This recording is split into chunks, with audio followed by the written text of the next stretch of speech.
Bom dia pessoal. Tudo bem? Obrigado pela presença de todos. Vamos dar início a mais um webcast de resultados da construtora Tenda, referente ao quarto TRI, fechamento de 2020.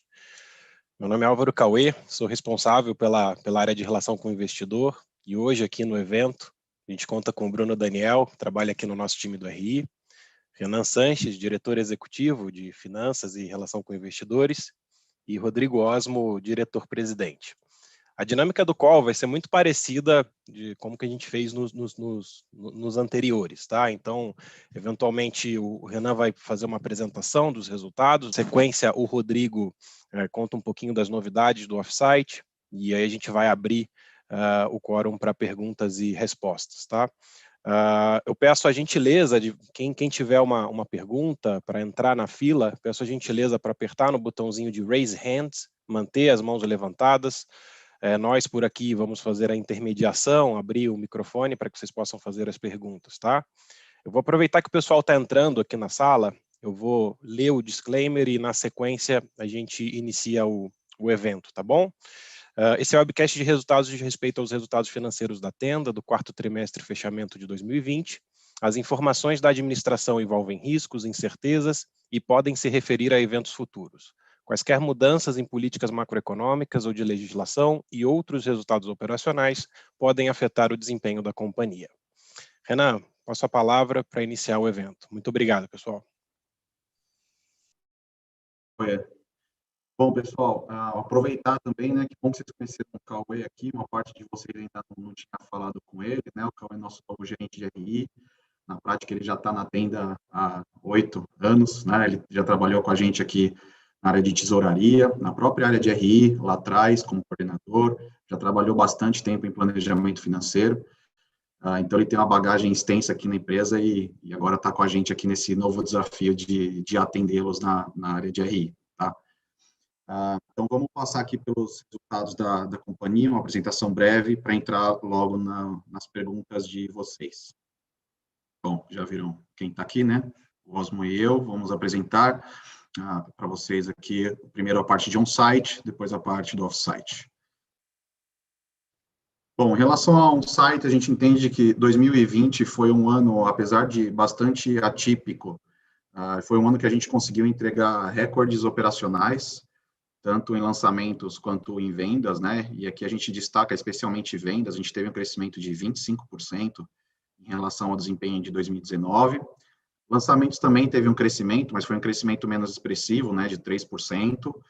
Os lançamentos sofreram mais ao longo de 2020 em função da pandemia, com a paralisação dos órgãos por uma boa parte do ano, né, os órgãos que aprovam os lançamentos. Enquanto que as vendas líquidas não tinham essa dependência dos órgãos e a gente conseguiu fazer uma transformação muito forte dentro da companhia, uma transformação digital no modelo de vendas super importante, que permitiu que a gente alcançasse aqui altos níveis de vendas e mais importante, né, do que só alcançar as vendas, que a gente alcançou essas vendas sem perder preço e sem aumentar o custo de venda, né, o custo de selling. Então, isso aqui é, de fato, devido à super transformação digital que a gente vem promovendo na empresa pelos últimos 2 anos e que gerou frutos super positivos na nossa visão. Então, a gente entra em 2021 muito animado também no aspecto operacional. No caso de lançamentos, aí a gente acredita que a Tenda volta para aquela rota anterior dela de crescimento, né? A Tenda, ano a ano, vem entregando crescimentos expressivos de lançamentos.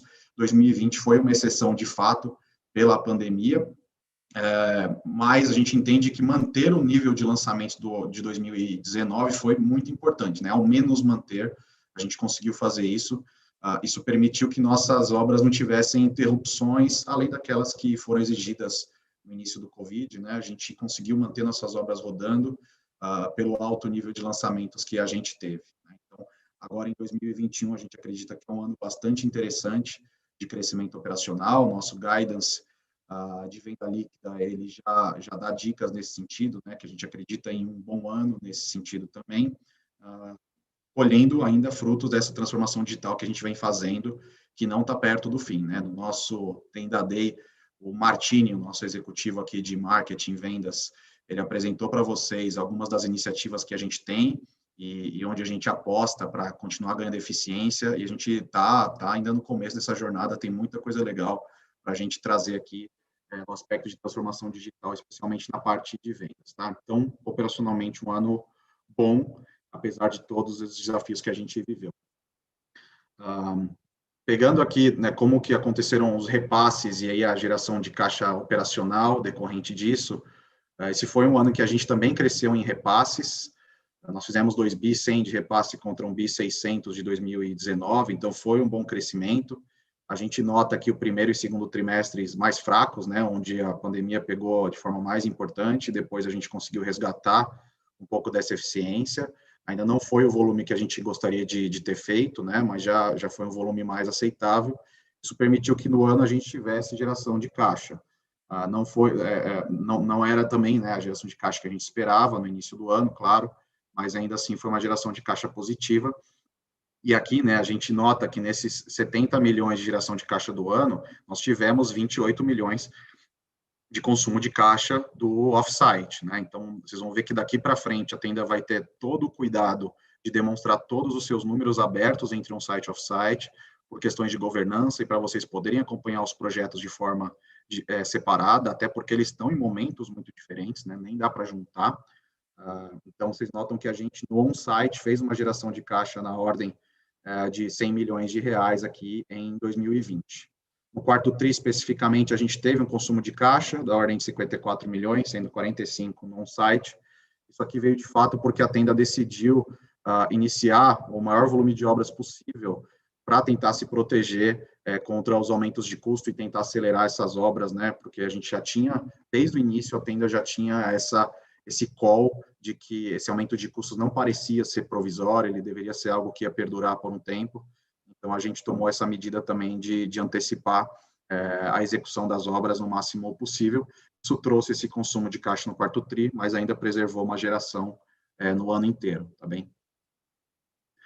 E aí, passando aqui para a margem bruta, essa de fato foi o impacto maior, né, que a gente viu em função da pandemia aqui no aspecto financeiro.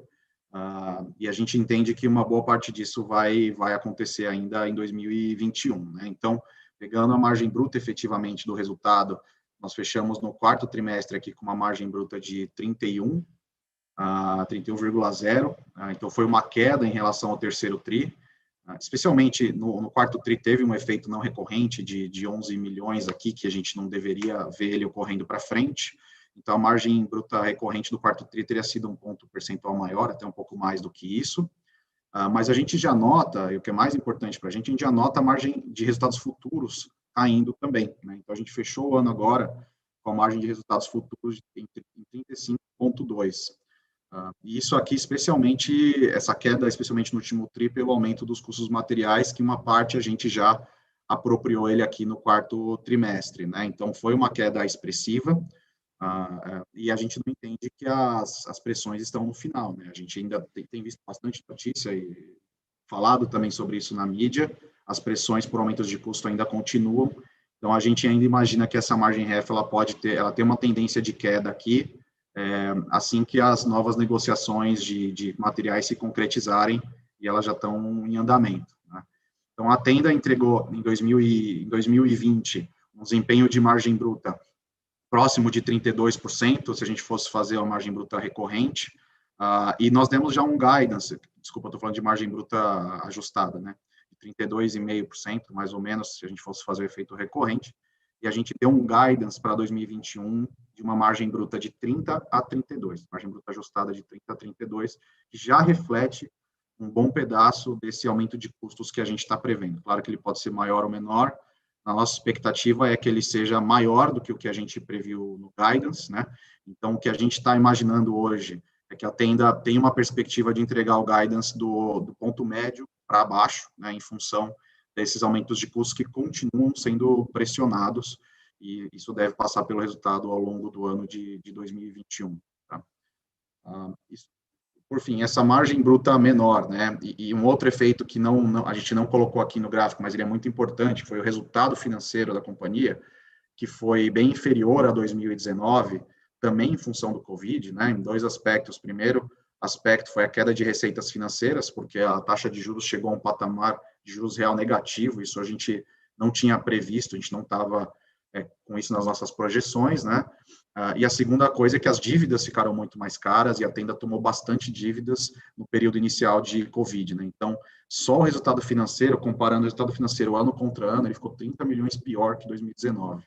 Então, quando a gente pega o efeito da margem bruta e também pega o efeito do resultado financeiro, a gente nota o que aconteceu aqui com o nosso lucro líquido, ele teve uma redução ano contra ano de 64 milhões de reais, né? Então, a gente fechou o ano com 200 milhões de reais de lucro, muito impactado pela margem bruta e pelo resultado financeiro derivados da pandemia, né?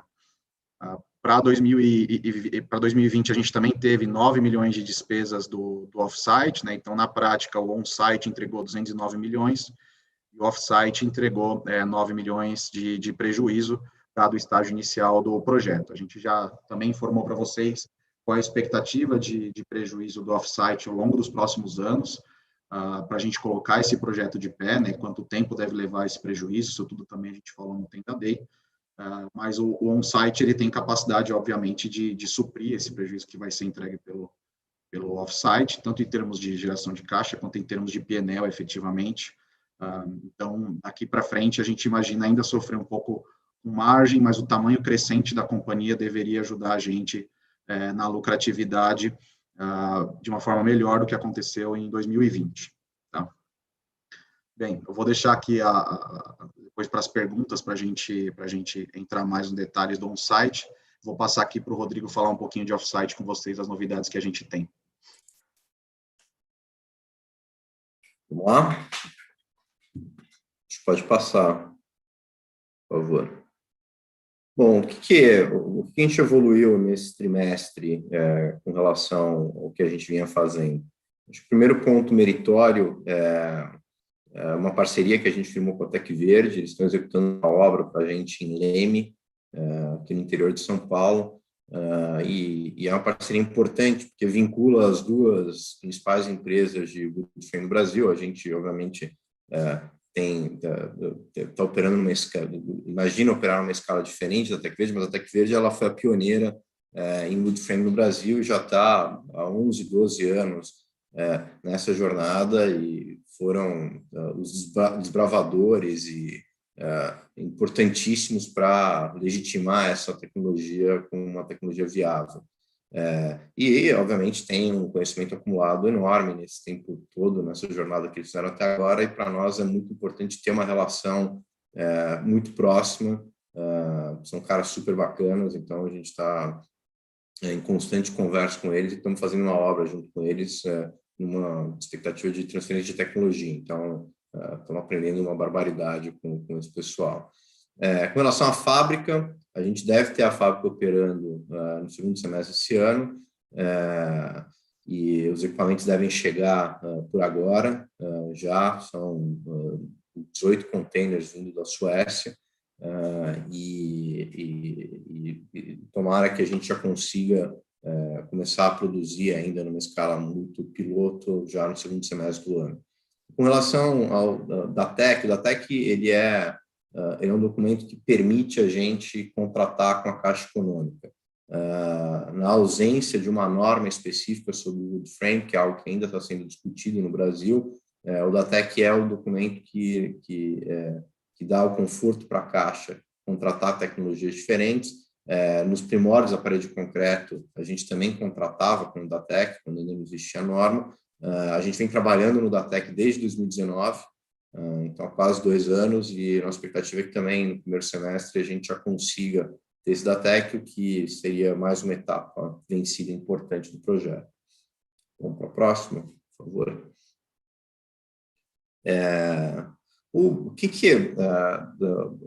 Esse é um projeto que tem uma maturação longa, né? E infelizmente o negócio imobiliário tem ciclos longos, e esse tipo de projeto imobiliário que demanda um loteamento são ciclos maiores ainda.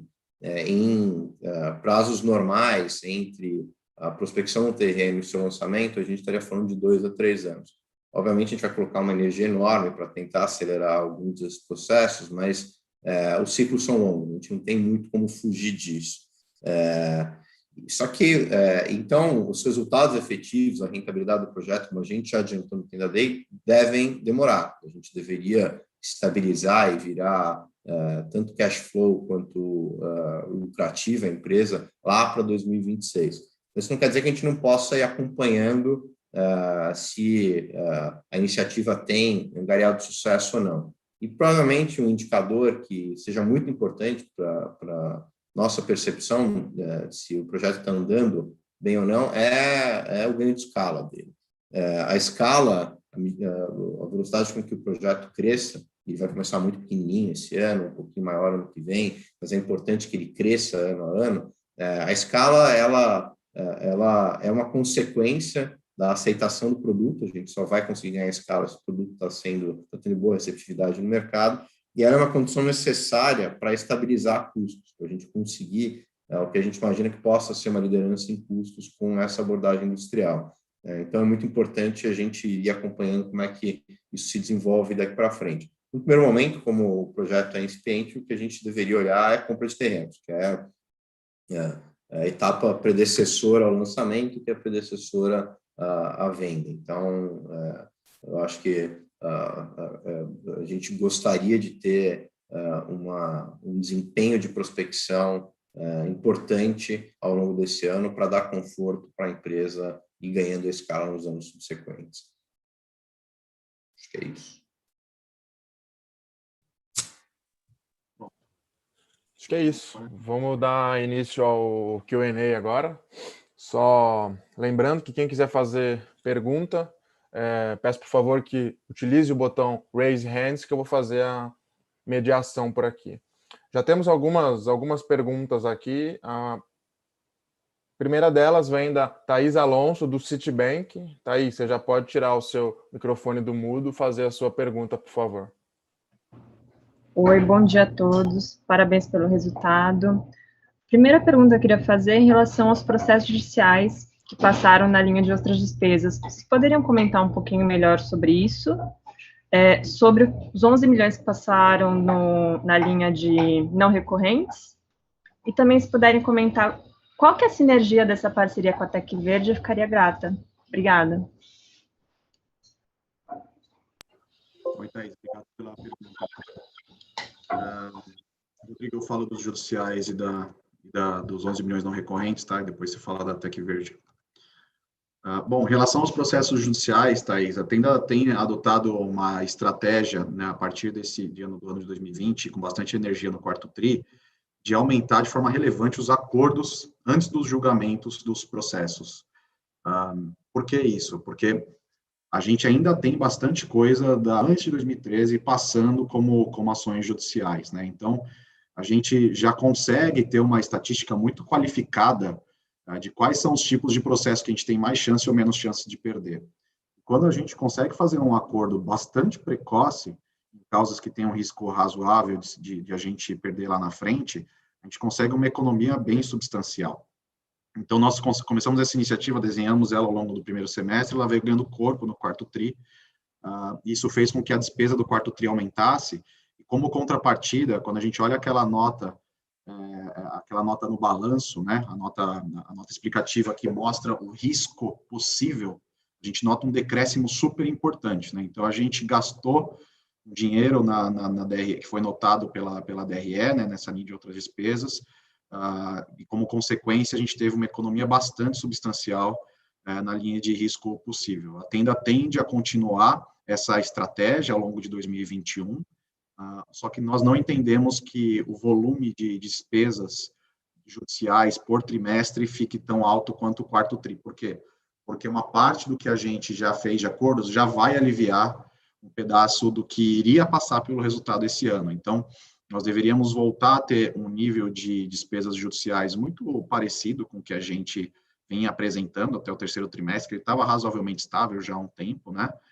Porque a gente já entra nessa recorrência de muitos acordos e, portanto, menos julgamentos e por aí vai, né? Então, foi uma medida que gerou muito valor para a empresa no longo prazo, né? Médio e longo prazo, quando a gente faz nossas projeções aqui, vai ajudar bastante. Mas ela teve esse impacto um pouco mais puxado no quarto TRI, não é nada tão relevante, foram 5 milhões a mais do que a gente costuma gastar, e quando a gente olha o impacto que isso tem no risco possível, ele caiu de forma bem mais representativa, né?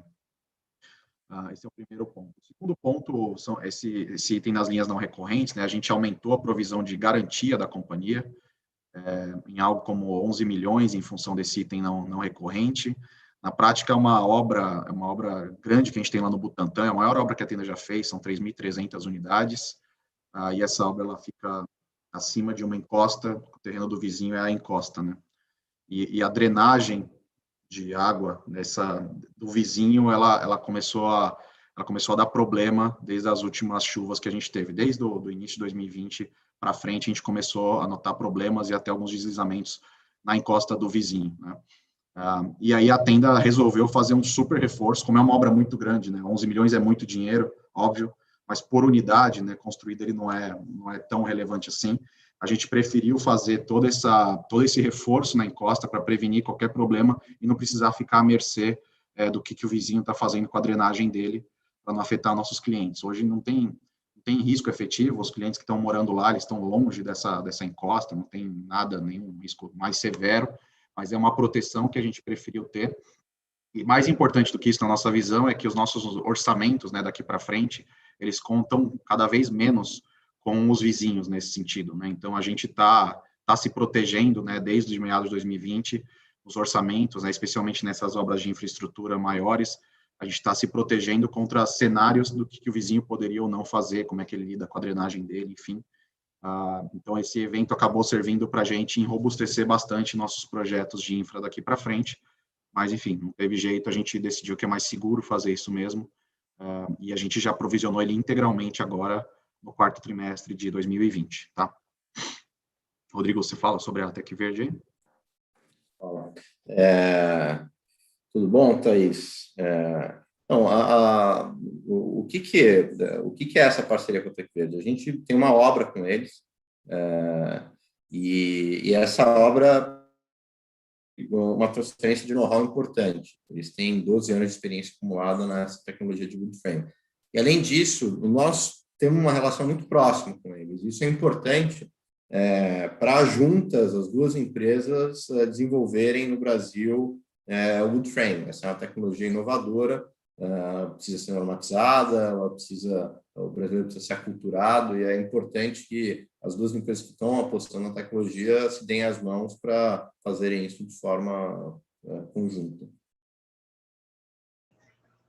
Muito obrigada. Valeu, Thaís. Obrigado, Thaís. Nossa próxima pergunta vem da Nicole Nui, do Bank of America Merrill Lynch. Nicole, você já pode tirar o seu microfone do mudo e fazer a pergunta, por favor. Obrigada. Me pode ouvir? Sim, estamos te ouvindo. Pode falar, por favor. Tá. Então, só uma pergunta. Eu quero entender um pouquinho mais quais iniciativas vocês estão tomando para compensar esse aumento de custos de materiais. Então, você falou um pouquinho no release que você acelerou alguns projetos para combater esses reajustes. Você acha que você vai continuar fazendo isso? Tem outras coisas que você consegue fazer porque você está bem limitado na parte de preço. Então, o que mais você pode fazer para compensar por esse aumento expressivo que a gente está vendo na parte de material? Obrigada.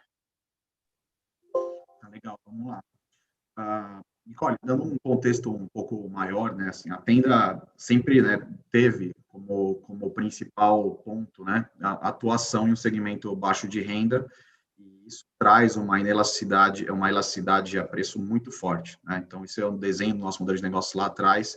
A gente entende que ele tem esses riscos, né, pela alta elasticidade, e até por isso a gente acredita que a melhor forma de ser resiliente, se proteger dentro desse segmento, é ser o lowest cost provider, né? Apostar na eficiência de custo como melhor medida. Então, quando a gente guiava lá atrás os investidores e os analistas, a gente sempre acreditou numa estabilização de margem bruta inferior ao que a Tenda entregava. A Tenda já chegou a entregar 36% de margem bruta, e a gente acreditava numa estabilização bem inferior, porque se a Tenda, como lowest cost provider, entrega 30%, 32%, muita gente não ia mais fechar a conta.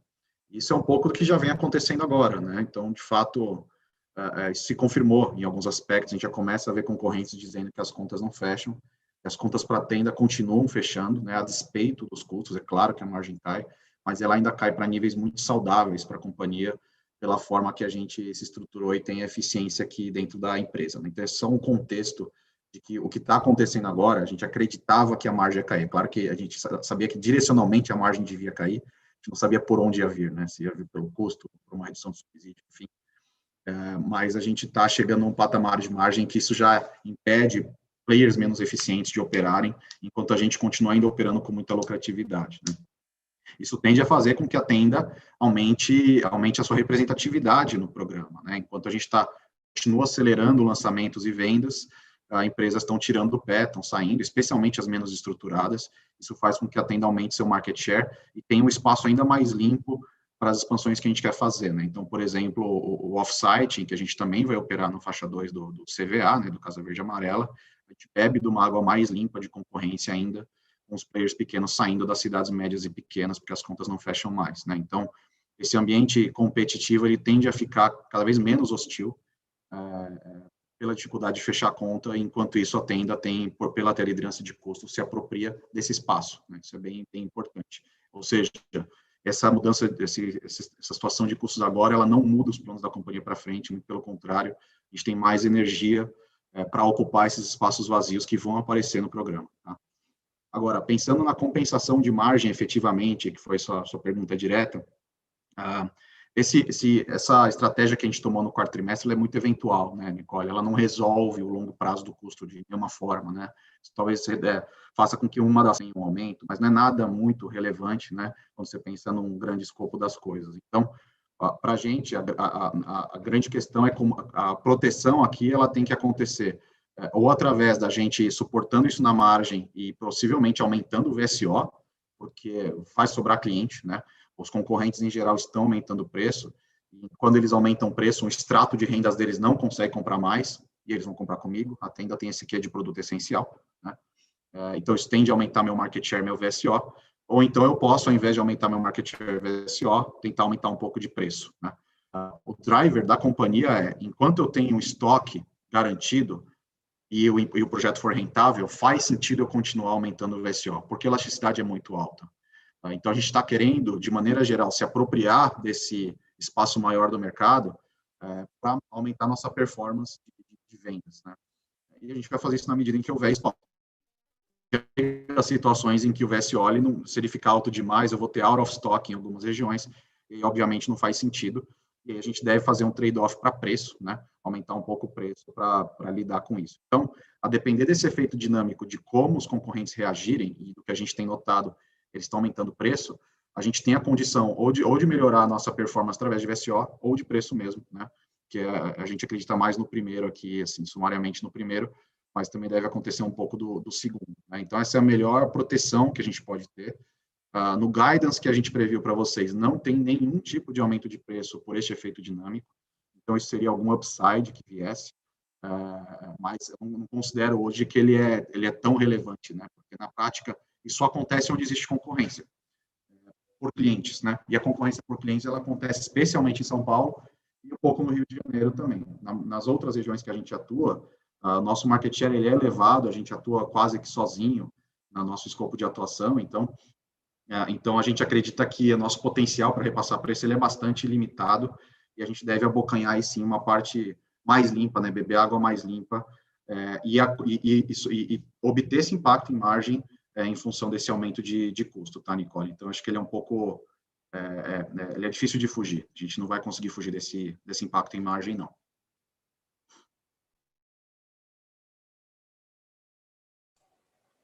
Obrigado, Nicole. Nossa próxima pergunta vem do Daniel Gasparetti. Daniel Gasparetti é do CS, Credit Suisse. Daniel, por favor, você já pode fazer a sua pergunta. Obrigado, Bruno. Bom dia, Renan, Rodrigo, Alvo. Pessoal, obrigado pelo tempo de vocês. Duas perguntas rápidas. Primeiro é entender um pouco desse gancho que você comentou, Renan, a respeito de ganho de giro, onde você vai absorver parte dessa demanda dos competidores através de aumentando sua velocidade de vendas. Quer entender um pouco como é que você está vendo o seu giro de contas a receber? A gente viu nesse trimestre mais um incremento, se não me engano, 146 dias. Entender um pouco você, como é que você vê esse número ali para frente, se você acha que a gente deve continuar vendo uma tendência de aumento do dia de contas receber ou não, se foi algo pontual. E a segunda pergunta seria um pouco mais ali para o Osmo, em relação ao offsite, até pela parceria com a Tec Verde. A gente recentemente teve uma conversa com eles e eles mencionavam que eles estavam enxergando custos para o wood frame mais ou menos 20% abaixo de alvenaria. E isso comparando com players assim, já eficientes na parte de alvenaria. Queria entender um pouco da sua visão, Osmo, se você acha que isso é factível. Eles enxergavam até um potencial de aumentar ainda mais esse gap para 40%. Entender como é que você enxerga essa diferença de preço, se isso é viável, quanto tempo você acha que é factível alcançar. Obrigado, bom dia. Obrigado, Gasparetti. Vamos lá. Com relação ao giro de contas receber, você tem razão, se ele vem subindo, né, ao longo do último ano e meio já.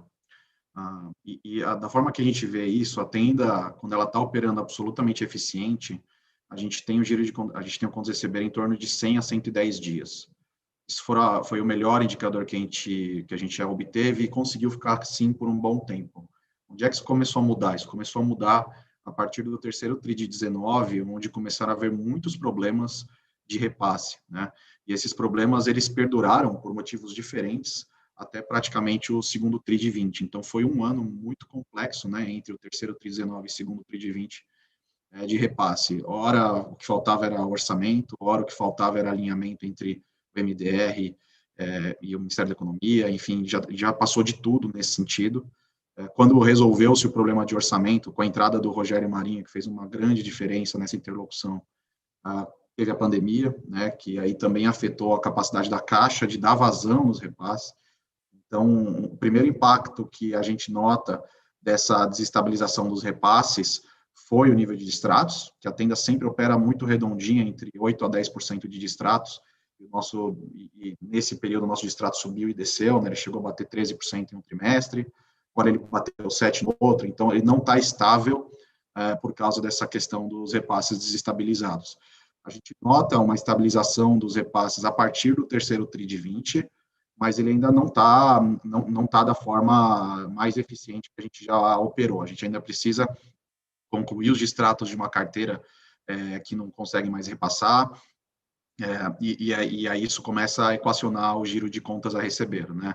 Então, na nossa visão, o giro de contas a receber ele deveria voltar para os 100, 110 dias que a gente operava antes, mas isso deveria levar ainda uma boa parte do ano para acontecer, tá? Então, em termos de modelagem, enfim, a gente ainda acredita na mesma eficiência que a gente operava, só que a gente precisa ainda passar por esse final dessa turbulência para reduzir o dia de contas a receber para 110 dias ao longo dos trimestres, tá?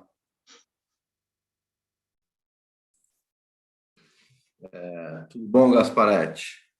Renan, eu ouvi você meio truncado, mas eu acho que é a minha rede. Se vocês estiverem me ouvindo mal, vocês avisam aí. Daniel, a gente não enxerga 20% de diferença entre tecnologia de wood frame e alvenaria. O nosso número é menor, mas eu acho que a comparação ela não é necessariamente a mesma base da Tec Verde. A Tec Verde ela não necessariamente opera em todos os sistemas, então desde a fundação até todas as atividades, até todo o acabamento da casa. Então a nossa comparação é com todos os sistemas. Talvez a comparação que eles tenham feito seja para sistemas específicos de estrutura da casa, mas mesmo assim a nossa comparação interna assumindo que a gente operaria de forma muito eficiente nas duas tecnologias. Então, a gente compara a tenda muito eficiente em alvenaria ou parede de concreto contra a tenda muito eficiente em wood frame. E os números que hoje a gente enxerga são mais modestos do que 20% de diferença de custo overall. Obviamente, é difícil enxergar o potencial pleno da tecnologia, porque tem muita coisa que pode ser feita. O grau de ganho de produtividade através do desenvolvimento da cadeia de suprimentos é enorme, existe um elemento que a gente nunca precifica, que é o impacto da discussão da pegada de carbono no custo das unidades, né?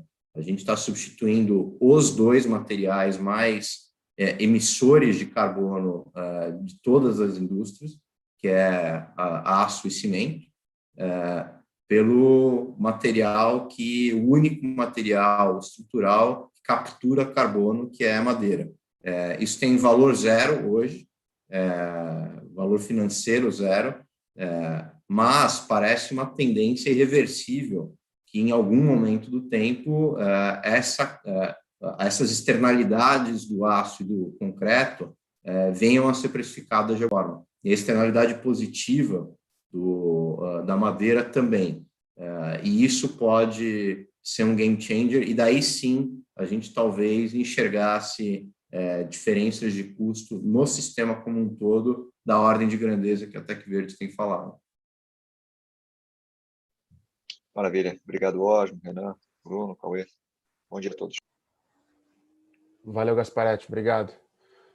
Nossa próxima pergunta vem do Bruno Mendonça, Bradesco BBI. Bruno, você já pode fazer a sua pergunta, por favor. Oi, pessoal, bom dia. Obrigado aí pela oportunidade. Deixa eu voltar um pouco no tema das margens, talvez com uma ótica aqui um pouco diferente, que, minha opinião, sem dúvida nenhuma, essa é a maior preocupação que o mercado apresenta hoje aí. O Renan comentou em alguma das respostas aí que os players menores, à medida que o custo aumenta, vão saindo da viabilidade, né? Os projetos vão ficando inviáveis e que a Tenda tende a ganhar. Então, a minha pergunta é num exercício um pouco mais extremo, né? Assim, tá claro qual que é a expectativa de vocês para a margem no ano dentro do guidance, mas no cenário em que, por qualquer razão, essa margem se torne pior, ou que essa pressão de custo seja maior que o esperado, que pelo jeito é o que tem muita gente achando que pode acontecer, em que momento que os projetos da Tenda começam a perder viabilidade? Né? Em que momento de margem? Eu digo isso porque em que momento que eu vou ter que começar a cortar a estimativa de crescimento de unidades, porque a margem do setor chegou num ponto em que não está mais viável, né? Essa é uma pergunta, olhando pelo menos aí no horizonte de 2 anos, tá? E a segunda pergunta é se vocês podem dar alguma capilaridade geográfica. Também foi citado aí que São Paulo é uma praça mais competitiva, mas que se essa margem for pior do que o esperado, quais são as praças que vocês acham que alguns projetos podem ser segurados, se é que isso pode acontecer? Obrigado. Quer que eu vá nessa, Renan? Tudo bom, Bruno? Então, essa é uma pergunta, a pergunta de qual que é a margem que a gente deixa de ser rentável, ela é uma pergunta, quase que, é uma pergunta mais teórica do que prática. A conta ela é relativamente simples, eu acho que eu não fiz a conta aqui, mas o que é que derruba o nosso ROI abaixo do custo de capital. Então, se são uma perda de 4, 5 pontos de margem, eu não sei te dizer. Mas, qual que é o conforto da posição que a gente tem hoje? É o conforto de ser o lowest cost provider, que é o que o Renan falou. E por que a gente acredita muito que esse posicionamento ele tem uma robustez estratégica muito grande? Porque todos os governos, desde Lula, dão mostras de que Minha Casa Minha Vida e depois o Casa Verde e Amarela são uma prioridade governamental. Então, esse cenário de deterioração absurda de margens, ele parece improvável num contexto em que o FGTS tem recursos sim para emprestar e tem recursos sim para dar subsídio. Então, a deterioração de margem teria que ser tal que o programa terminasse, né? Que ele deixasse de existir. E não existe nenhuma sinalização de vontade política para que isso aconteça. E como é que você não deixa o programa sobrevivendo? Se chegou num cenário de estresse de margem tão grande, o governo vai ter que se contentar com um programa menor em termos de quantidades financiadas mas com um subsídio por unidade maior. É isso que a gente acredita no longo prazo. Tá?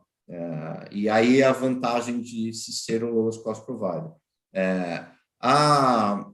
Com relação à capilaridade, a rentabilidade ela é tão mais sensível a perdas de margem, ou seja, tão mais próxima de um ponto de falta de rentabilidade, quanto menor a renda barra ticket médio. Então, a correlação é relativamente simples. Se você pegar as praças onde a gente atua e ver o ticket médio das unidades que a gente vende, as unidades com ticket médio menor são mais alavancadas operacionalmente. Elas têm uma dependência, elas estão mais próximas de uma eventual inviabilidade financeira. Então, Nordeste, por exemplo, é uma praça que, se aumentos de custos forem muito substanciais, tendem a ter margens mais estressadas. Beleza. Acho que está ótimo. É claro. Valeu, Bruno. Obrigado. Nossa próxima pergunta vem do Igor Altero. Igor é do Santander. Igor, por favor. Oi, pessoal. Bom dia, Igor. Você ficou no mudo de novo. Oi, pessoal. Bom dia. Tudo bem? Vocês conseguem me ouvir agora? Bom dia. Tudo certo. Obrigado pela apresentação. Duas perguntas aqui do meu lado, né? A primeira é com relação às medidas restritivas aí que a gente está vendo pelo governo do Dória, né, em São Paulo.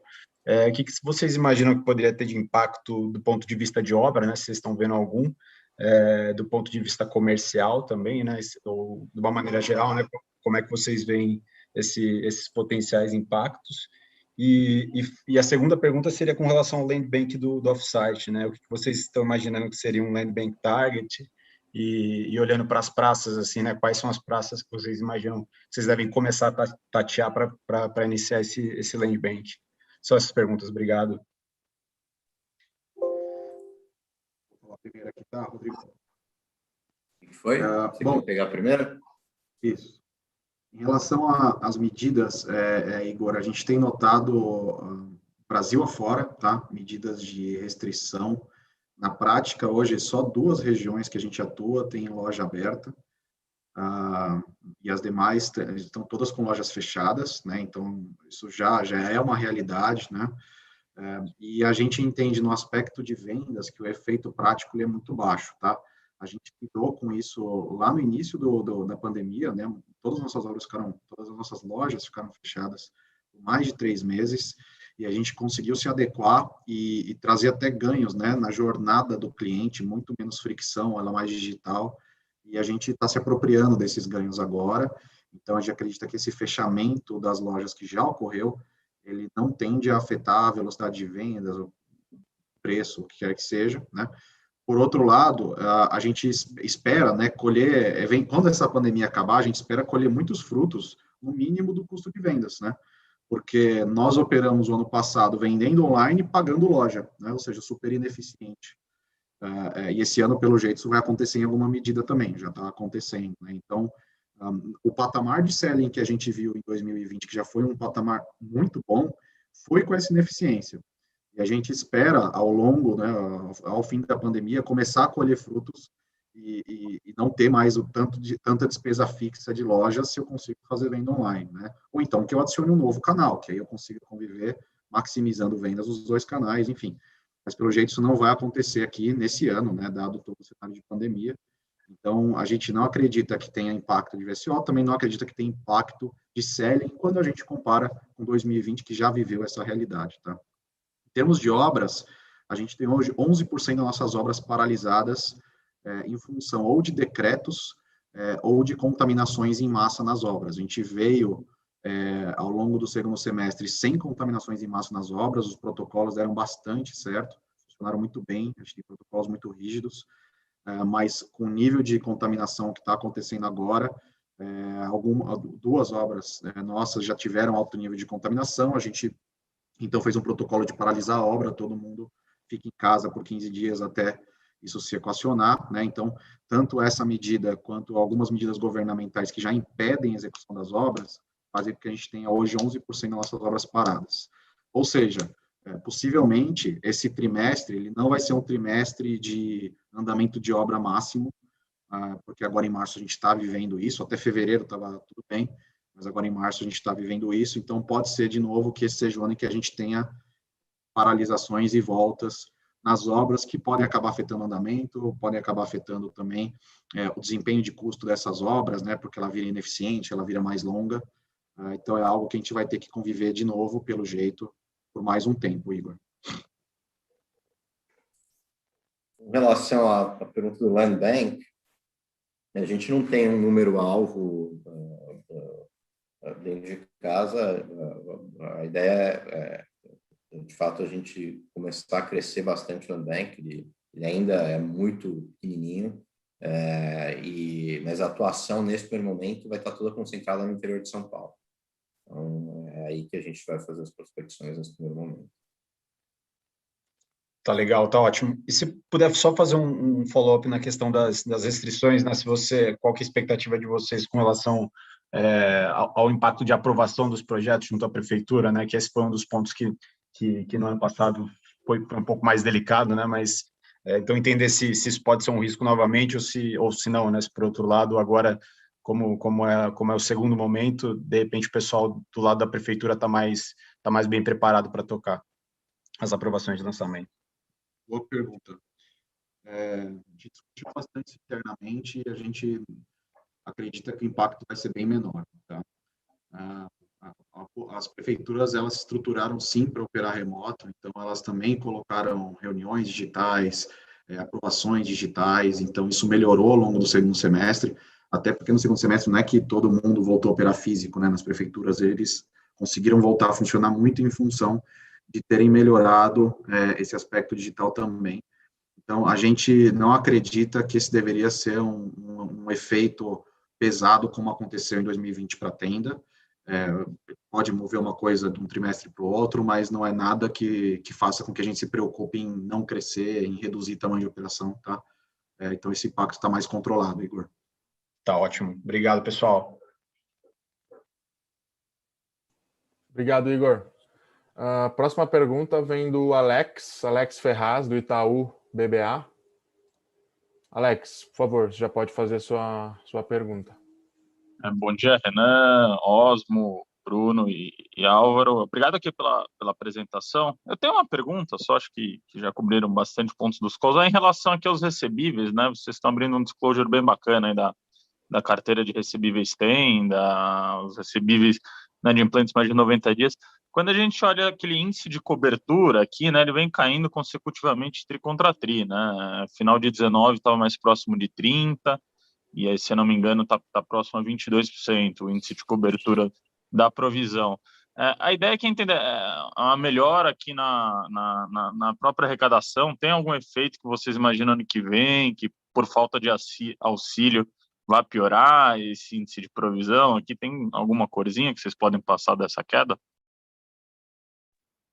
Alex, como você gostou do trabalho de montar esse quadro aqui, eu acho que ele ajuda bastante na governança, né? O maior ativo de balanço que a gente tem é esse, né? Então, a gente precisa dar disclosure com qualidade para vocês. Alex, a redução desse índice de provisão, ele aconteceu ao longo de 2 anos já, né?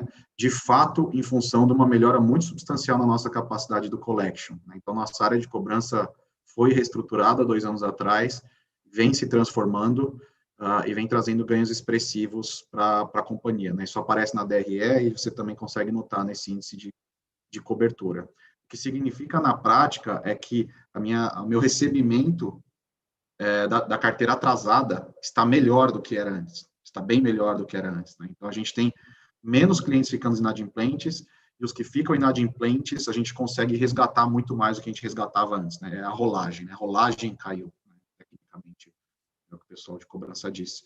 Então, como a gente tem conseguido receber muito melhor dinheiro inadimplente, e a gente faz nossas provisões olhando a performance dos últimos 6 meses, esse percentual de cobertura vem caindo, tá?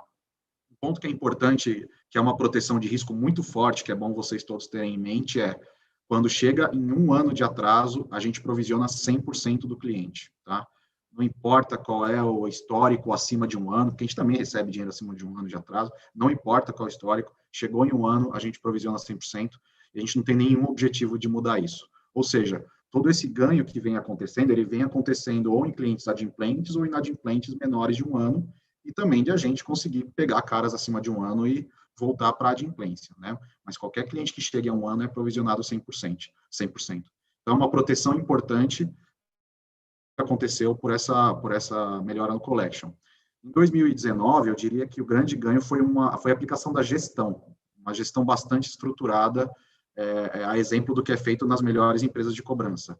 Em 2020, eu associaria essa melhora muito à transformação digital também. Essa área se transformou digitalmente, tanto na forma que ela acessa os clientes, quanto nas possibilidades de pagamento que a gente dá, que agora são inúmeras. Então, isso melhorou muito a capacidade de collection. Pensando em 2021, eu não acredito que a gente vai ter um ano de melhora nesses itens de cobrança, tá, Alex? Por quê? Quando a gente vai avaliar o contexto, eu já estou com as ferramentas quase no estado da arte, na nossa visão, com uma gestão bem feita. Por outro lado, a gente tem um cenário macro pior do que 2020, né? O cliente não tem auxílio emergencial, o desemprego possivelmente vai aumentar, enfim. Então, quando a gente olha a empresa para fora, o cenário dos clientes ele é pior do que era em 2020, né? Então, a gente entende sim que esse é um ano mais desafiador para a cobrança, pelo contexto macro, e a gente hoje não está vendo como compensar isso com melhorias internas, porque a gente já deu passos muito fortes nesse sentido nos últimos 2 anos. É bem desafiador, de fato, esse ano, Alex. Maravilha, Renan. Ficou bem claro aqui. Obrigado. Obrigado, Alex. Lembrando, se alguém quiser fazer mais alguma pergunta, por favor, use o Raise Hands. Um segundinho, vamos ver. Peraí. Boa. Nossa próxima pergunta vem do Marcelo Mota, do JP Morgan. Mota, já pode fazer sua pergunta, por favor. Obrigado, Bruno. Bom dia, pessoal. Pergunta sobre fluxo de caixa e estrutura de capital. Enfim, vocês não chegaram a tocar nesse tópico ainda hoje, mas, enfim, vocês continuam com uma posição de caixa líquido, enfim, vocês fizeram um buyback, teve distribuição de dividendo. Por outro lado, você tem um off-site aí que deveria ter uma aceleração, vocês já passaram, enfim, questão de CAPEX, OPEX. Como é que a gente poderia pensar isso para 2021? Enfim, é um ano talvez com menos geração de caixa, porque tem esses investimentos, ou não vai ter aceleração de construção porque isso foi mais temporário? Enfim, só para ouvir um pouco de vocês dessa linha. Obrigado. Obrigado pela pergunta. É exatamente isso, tá? A gente está imaginando, né, em tudo mais constante, um ano de geração de caixa, mas não vai ser uma geração de caixa relevante, né? Porque o off-site vai consumir um bom pedaço da geração de caixa nas nossas projeções. E por outro lado, a gente está com um programa de buyback aberto e bastante ativo, né? A nossa estratégia aqui, o motivo, né, da gente estar com buyback ativo são duas. Primeiro, porque a gente vai evitar a diluição dos acionistas. Quando a gente olha todos os stock options que a Tenda já concedeu, isso representa mais ou menos 9% da base acionária, e a gente tem em tesouraria algo como 6%. Então, a gente está aproveitando esse momento em que a ação está bastante accretive na nossa visão, e fazendo essas recompras para evitar a diluição futura dos acionistas, né? E o segundo motivo é que a gente tem espaço para isso na nossa política de alavancagem. A gente tem uma política de alavancagem de ficar entre menos 10% e mais 10% de dívida líquida sobre equity, e a gente sempre ficou bem mais desalavancado do que isso, né? Agora, com o off-site, com essa estratégia de buybacks, a gente acredita que a gente vai ficar dentro da nossa política de alavancagem, possivelmente muito mais próximo do centro dela do que a gente jamais ficou, né? Então, a tendência é que a gente comece, de fato, a operar dentro da política, perto do centro, por essas duas iniciativas, geração de caixa menor e mais buybacks, pelo menos por um tempo, para a gente fazer essa equalização, tá? Perfeito, obrigado. Obrigado, Mota. Bom, do nosso lado aqui, Renan, Osmo, Cauê, era a última pergunta. Agradeço a todos. Não sei se você quer fazer as considerações finais, Renan, por favor. Claro, vamos lá. Bom, pessoal, obrigado pela participação de todos aí, como de costume. Queria reforçar, de fato, o que eu e o Rodrigo já falamos um pouco antes aqui, né? A Tenda, a gente montou nosso modelo de negócio com a estratégia de ser resiliente na baixa renda através da alta eficiência, né? De ser o lowest cost provider. E essa estratégia ela tem sido recompensada agora, né? Em que a gente nota que a Tenda tem capacidade de continuar ganhando margem enquanto muita gente sai do mercado. Isso permite que a gente consiga continuar expandindo a companhia e seguindo nossos planos, né? Então, essa situação de hoje, a gente entende a pressão de custo, ela é real, a gente já fala desde o terceiro TRI que ela não era provisória, que ela ia durar, né? Mas isso não muda o nosso planejamento estratégico. Nosso planejamento estratégico, ele está muito bem ancorado pela nossa estratégia inicial aqui, e a gente pretende continuar crescendo nos nossos 2 modelos de negócio. Então, a gente está bem animado, tanto no on-site, que a gente tem a estratégia de chegar mais próximo do nosso mercado endereçável, né? Nosso mercado endereçável são 30 mil unidades, a gente vem nessa rota de crescimento ano contra ano, de forma importante, né? Com exceção desse 2020 da pandemia, a gente quer continuar se aproximando disso. E a grande novidade que a gente tem aqui no on-site, de fato, é a verticalização dos projetos em São Paulo e já na Bahia também, que tem permitido que a gente aumentasse a penetração, né? Então, dar o exemplo da Bahia, a gente consegue ter hoje simultaneamente 5 empreendimentos dentro de Salvador, além do que a gente tem na RM, que a gente sempre veio bem na RM, mas em Salvador a gente não conseguia ter um bom posicionamento, e agora com a verticalização a gente tem 5 projetos lançados, operando ao mesmo tempo em regiões diferentes da cidade. Esse é o poder que a verticalização trouxe, operando em faixa 2, né, com uma alta rentabilidade. A Bahia se tornou hoje um dos nossos mercados mais rentáveis por essa atuação qualificada, né? Então, o on-site ainda permite um bom crescimento aqui, com essa estratégia que a gente vem fazendo, e no off-site a gente está muito animado com as evoluções do projeto. Já está construindo as casas em Mogi, já tem fotos, boa parte do pessoal já foi visitar também, e a gente está levando prospects para conhecer o empreendimento, tem todo um cuidado nosso para pegar as impressões iniciais do cliente, e a gente está bastante animado com a aceitação. É um produto que tem uma percepção de valor bem alta, assim, que nem parece um produto normal do Casa Verde e Amarela. Então, a gente está muito animado com o projeto off-site, e é onde está bastante da nossa energia aqui dentro de casa, tá? Então, a gente entra em 2021 bastante energizado para continuar nessa rota de crescimento, nessas duas ambições estratégicas que a gente tem, tanto no on-site, que opera em região metropolitana, quanto no off-site, que opera em cidades médias. A gente aumenta a nossa abrangência, e a gente faz isso trazendo uma industrialização que é pouco vista no país, né? Então, é uma transformação muito forte, é uma revolução na prática, no modelo de construção, e apesar disso já ser realidade em países desenvolvidos, aqui ainda não é. E a gente quer se apropriar dessa inovação aqui na Tenda, né? Então, isso é fonte de bastante orgulho e energia para todo o time da Tenda. Vocês podem contar com a gente, que a gente vai tomar as decisões, executar, mirando a maximização de geração de valor para os acionistas no longo prazo, com crescimento sustentável,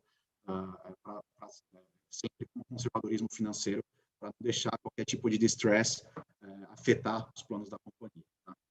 Por isso, eu agradeço a participação de todo mundo, desejo muita saúde nesse ano, que ainda é um ano complexo, e um ótimo 2021 para todos nós.